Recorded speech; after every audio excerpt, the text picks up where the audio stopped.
Have you ever met someone who just didn't sit right with you, but you couldn't quite put your finger on why? According to Machiavelli, the master of political cunning, there are certain behaviors that reveal a person's true intentions. In this video, we'll explore 3 specific actions that should immediately raise your guard. By understanding these red flags, you'll be better equipped to protect yourself from manipulation and deceit.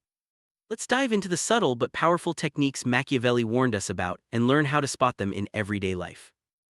Niccolò Machiavelli, the Renaissance thinker, believed that some people use cunning and manipulation to get ahead. He described how certain individuals prioritize their own interests above all else, often at the expense of others. Understanding this mindset is crucial because it helps us recognize when someone's actions are driven by self-interest rather than genuine connection. Before we get into the 3 warning signs, let's briefly explore what it means to be Machiavellian and why these techniques are still relevant today.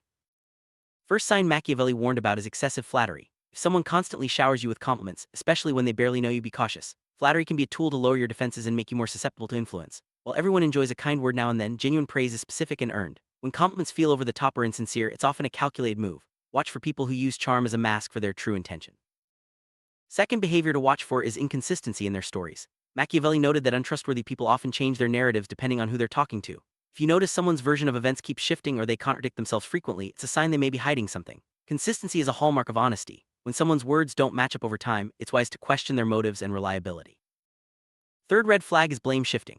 Machiavelli observed that manipulative individuals rarely take responsibility for their actions. Instead, they deflect blame onto others, making excuses or pointing fingers when things go wrong. This tactic not only protects their own image but also sows confusion and distrust among others. If you notice someone never admits fault and always finds someone else to blame, it's a clear sign to be wary.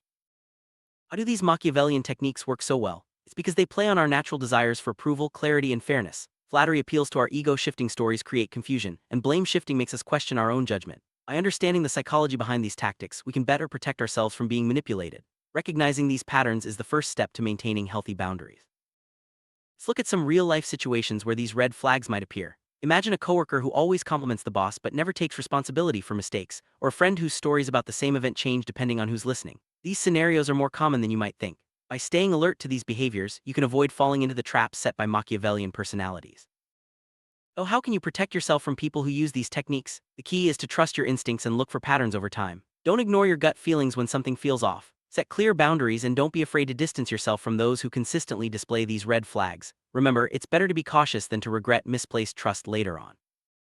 Sum up, Machiavelli's insights into human nature remain as relevant today as they were centuries ago. By watching out for excessive flattery, shifting stories, and blame shifting, you can better protect yourself from manipulation. Stay aware, trust your judgment, and remember that true trust is built on consistency and accountability. Thanks for watching and stay sharp out there.